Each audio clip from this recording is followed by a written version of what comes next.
તો નમસ્કાર દર્શક મિત્રો, સમાચાર આવી રહ્યા છે મહીસાગરથી। મહીસાગર જિલ્લાના કડાણા ડેમમાંથી પાણીની આવક 2,52,000 ક્યુસેક।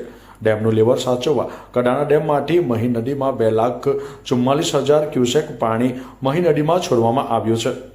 કડાણા ડેમના 12 ગેટ 12 ફૂટ ખોલી મહીસાગર નદીમાં છોડવામાં આવ્યા છે। મહી નદી બે કાંઠે વહેતી જોવા મળી હતી। કડાણા ડેમની પાણીની મહત્તમ સપાટી 119 ફૂટ છે। હાલ ડેમમાં પાણીની સપાટી 416 ફૂટ છે।